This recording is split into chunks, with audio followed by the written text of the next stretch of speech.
Hi, this is LGBTQ the Podcast, and today we'll be talking about historical, post, and modern events that are associated with the LGBT community. So keep on listening. Stonewall Inn was a gay club that was open to gays, drag queens, and the homeless LGBTQ youth.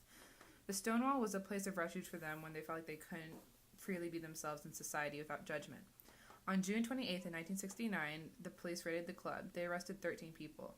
As the patrons are being arrested, the crowd began to form outside the bar. Angered by the discrimination, the crowd began to throw pennies, bottles, cobblestones, and other objects at the police. The crowd fought back and almost set the bar on fire with several police officers inside of it. The protest lasted for more than 5 days, involving thousands of people. So yeah, going off of what Becca said, the Stonewall Inn kind of had like this connection with the police where they would pay off the police in order for them to kind of like ignore the activity that was happening around it, because during that time there was a lot of stigma associated with LGBTQ youth and everyone who was associated with that specific movement. And so what they tried to do was basically to buy the silence, buy the ignorance from the police so that they wouldn't come knocking down the bar. So when the Stonewall riots began, it came as a shock when they raided the Stonewall Inn on the morning of June 28th, because the bar wasn't tipped off this time. So they came in with a warrant, and the owners of the bar were shocked because they purposely made the inn so that the police wouldn't come in and raid them. So it was supposed to be like a safe place. So when this occurred, it was like a shock to everyone because 13 people were arrested, and employees and people that were associated with the industry itself were apprehended and talked to, and everyone was fed up with like the constant police harassment and social discrimination.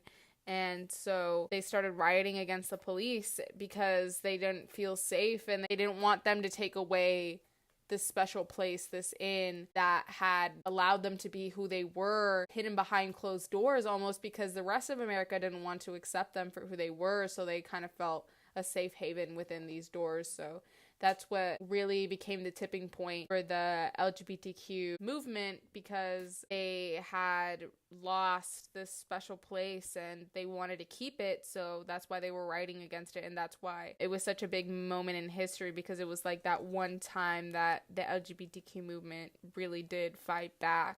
With that being said, how do we connect this to current events that are happening today? Why should people care about this? And how far have we gotten now in today's era? I would say that it's important that we understand the emergence of the LGBTQ social rights movement that began with the Stonewall Inn, and understand where people are coming from and understand their stories.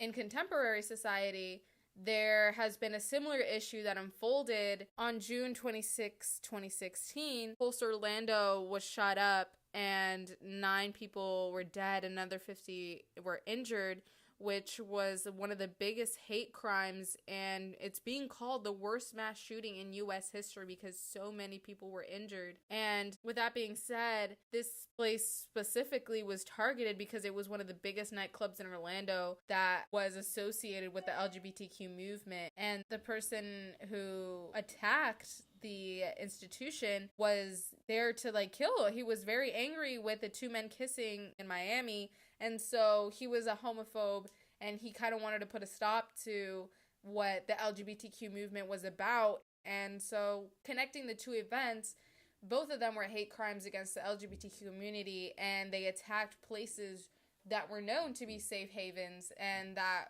they knew were going to be full of members of the community. And this is just one of the worst crimes ever committed. And throughout the 150 years of homosexual social movements, roughly from the 1870s to today, leaders and organizers have struggled to corner all these concerns and all these identities and all these issues with gay men and women identifying as lesbians and other identifying genders or non-binaries. And it's just been a big issue that people have been struggling to address, because how do you address something so widespread? There's so many people associated with this community, but every single person has to have their voice heard. And these events, these hate crimes are what kind of push that to the surface. It kind of gets us listening, because once people hear the numbers, people get interested and they want to learn more. And I think that's what's important, is like searching for those issues, learning about those issues, educating ourselves on what the movements are about and why these issues are important, because as a society we need to come together and learn about one another, because everyone is different, no one is going to be the same, and we kind of just need to accept and love everyone for who they are and not turn our backs on them, because more of these issues will occur, more of these hate crimes will occur if we don't do anything about it. Exactly. Sure.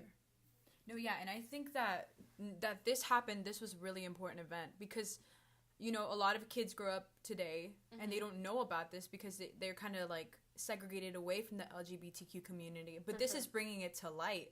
This is motivating us to pay more attention to our current events. And not just that, it's motivating us to look more deeper in the meaning behind, you know, this community and how important it is, and how when it keeps moving forward, that's how we're going to get better, and like how we're going to get it embedded into our government. And that's how it's going to make us have a better understanding of who these people are. Yeah, like we were saying, I think it's just like important to educate one another and learn, and like just get rid of this ignorance that we have and these social stigmas that we've created, and just start to learn and like research these events so we could slowly understand the importance of the LGBT community. And that's what we really wanted to focus on in this podcast, and kind of just showing you guys and educating you guys about what had happened and the importance of these movements. And how it's still happening today. Yeah, for sure. And if we don't do anything about it, it's just going to get worse. And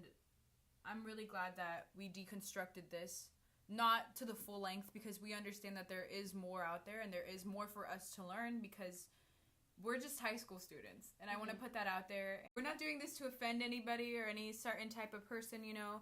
We're just trying to bring light to a subject that is still in darkness today.